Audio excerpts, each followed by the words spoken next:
capítulo 18, pensamientos, emociones y decisiones, hay muchas personas que dicen, yo no quería hacerlo y dicen la verdad, pero incompleta, no querían hacerlo en ese momento, pero llevaban tiempo preparándose por dentro, porque casi ninguna decisión nace de la nada.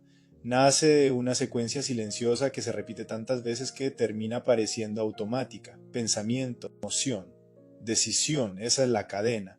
Y mientras no la entendamos, seguiremos sorprendidos por conductas que en realidad venían anunciándose desde hace rato. Por eso la escritura no empieza corrigiendo acciones, empieza cuidando el corazón y renovando la mente. Sobre toda cosa guardada, guarda tu corazón, porque de él mana la vida. Este texto no es poético, es estratégico. El corazón, en el lenguaje bíblico, no es solo emoción, es el centro donde convergen pensamientos, deseos, motivaciones y decisiones. Lo que gobierna ahí termina filtrándose a toda la vida. Si no se guarda el corazón, tarde o temprano se pierde el rumbo, aunque la intención sea buena. Muchos creyentes viven frustrados porque se concentran en cambiar conductas sin revisar la raíz. Luchan contra decisiones que ya vienen cargadas de emociones desordenadas, emociones que a su vez nacieron de pensamientos no examinados. Entonces el ciclo se repite, promesas, caídas, culpa, cansancio, promesas nuevas. Este capítulo es una pausa pedagógica en medio del camino, no para psicologizar la fe, ni para justificar el pecado, sino para entender cómo funciona el interior humano bajo la luz de la palabra. Pablo lo dice con claridad: no os conforméis a este siglo, sino transformaos por medio de la renovación de vuestro entendimiento. Nota el orden. La transformación no empieza en la conducta, sino en el entendimiento, y el entendimiento renovado no produce robots espirituales, produce personas capaces de discernir, elegir y caminar con libertad. Cuando la mente no se renueva, las emociones toman el control. Y cuando las emociones gobiernan sin verdad, las decisiones se vuelven reactivas. Aquí es donde muchos se confunden. Algunos dicen, yo soy así, siento así. Otros dicen, Dios entiende cómo me siento. Y sí, Dios entiende, pero no nos deja gobernados por eso. Entender no es lo mismo que aprobar. Acompañar no es lo mismo que consentir. Por eso Pablo escribe algo que conecta directamente con esta cadena interna. Digo, pues, andad en el espíritu y no satisfagáis los deseos de la carne. Observa que no dice, no sientan deseos. Dice, no los satisfagan.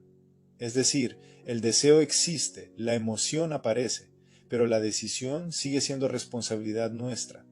El espíritu no anula la voluntad, la fortalece. Ahora, vamos a desarmar la cadena con calma. Todo empieza con un pensamiento, no siempre consciente. A veces es una interpretación rápida.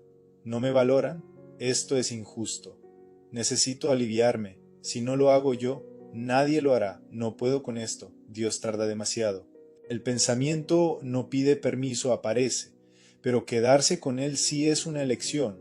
Ese pensamiento, si se repite o se acepta, genera una emoción. La emoción no es pecado en sí misma, es una respuesta interna. Puede ser tristeza, enojo, ansiedad, deseo, miedo, euforia, culpa, frustración. El problema no es sentir, el problema es dejar que la emoción gobierne sin filtro. Y cuando la emoción toma el volante, la decisión suele seguirla. Decido desde la ansiedad, decido desde el enojo, decido desde la carencia, decido desde el cansancio, decido desde el deseo. Y luego, cuando veo el fruto, me pregunto, ¿cómo llegué aquí? Llegaste caminando por dentro, por eso esta cadena no se rompe al final, se interviene al inicio. No se corrige solo el acto, se examina el pensamiento, no se demoniza la emoción, se la ordena bajo verdad, no se anula la decisión, se la fortalece con dominio propio.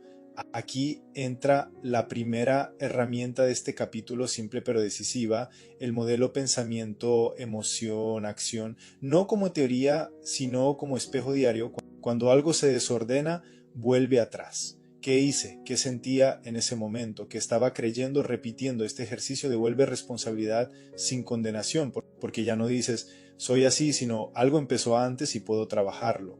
La segunda herramienta es el diario de pensamientos. Y aquí quiero ser muy claro, no es un ejercicio terapéutico vacío ni una moda emocional. es una práctica de vigilancia espiritual.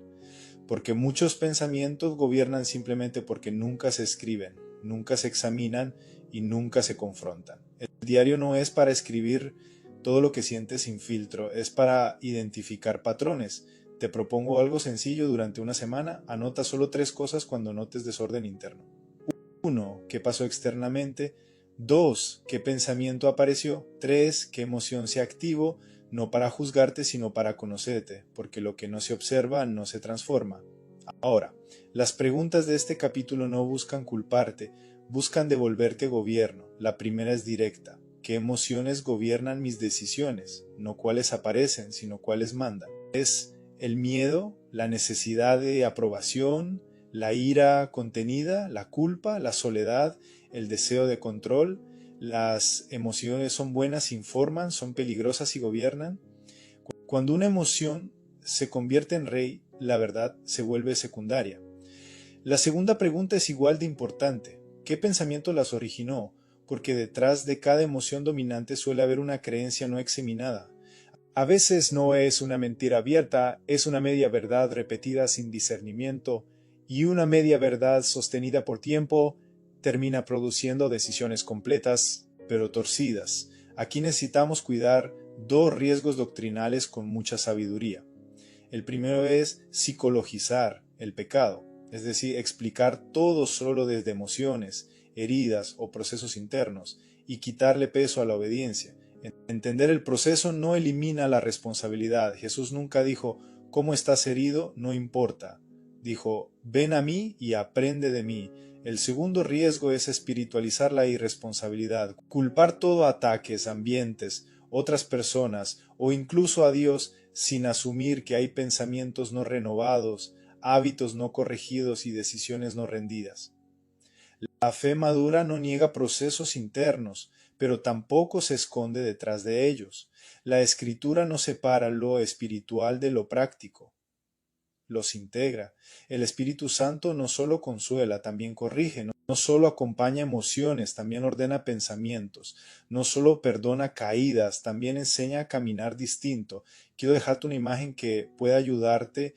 La mente es como una sala de juntas. Todos los pensamientos quieren hablar. Las emociones quieren influir, las experiencias pasadas quieren opinar. La pregunta no es si van a aparecer, la pregunta es quién preside la mesa. Cuando Cristo preside no se niega lo que se siente, pero se decide con verdad. Cuando la emoción preside se decide rápido y se justifica después. Cuando el miedo preside se sacrifica obediencia por alivio. Cuando el deseo preside se confunde libertad con impulso. Gobernar la mente no es reprimir emociones, es ordenarlas bajo la palabra. Y aquí quiero ser honesto desde lo vivencial. Muchas de mis malas decisiones no nacieron de mala intención, sino de cansancio emocional no atendido. Pensamientos repetidos de carga, emociones acumuladas y una decisión tomada solo para sentir alivio. Y el alivio duró poco, pero el costo fue largo. Aprender esta cadena me ayudó a detenerme antes, a no sorprenderme tanto, a decir, esto no empezó hoy, empezó cuando dejé que este pensamiento se quedara ahí. Y ahí con gracia empecé a intervenir más temprano. Por eso quiero cerrar este capítulo con una invitación sencilla, pero profunda. No esperes a que la decisión esté encima para buscar a Dios. Búscalo en el pensamiento. Preséntale lo que pasa por tu mente. Nombra la emoción antes de que te empuje y decide con el espíritu, no solo con el sentir. Señor Jesús, enséñame a guardar mi corazón sin negarlo, ayúdame a reconocer mis pensamientos, a ordenar mis emociones y a decidir con sabiduría. No permitas que viva reaccionando, quiero aprender a gobernar desde tu verdad. Muéstrame qué emociones están tomando lugares que no les corresponden y qué pensamientos las están alimentando. Renueva mi entendimiento, dame dominio propio. Y enséñame a andar en el Espíritu para no satisfacer los deseos de la carne. En tu nombre, Jesús. Amén. Este capítulo deja algo claro, no caemos de golpe, caminamos por dentro antes de tropezar por fuera. Y si entendemos esa secuencia, estamos mejor equipados para resistir, pero todavía falta una pieza clave. porque no todo pensamiento es neutral, ni toda emoción es inocente. Hay un punto exacto donde una idea se convierte en tentación y donde la tentación busca consentimiento. Eso es lo que vamos a mirar en el siguiente capítulo, cómo opera la mentira, cómo se presenta la tentación y en qué momento el corazón cruza una línea. Porque ahí, justo ahí, se decide mucho más de lo que creemos.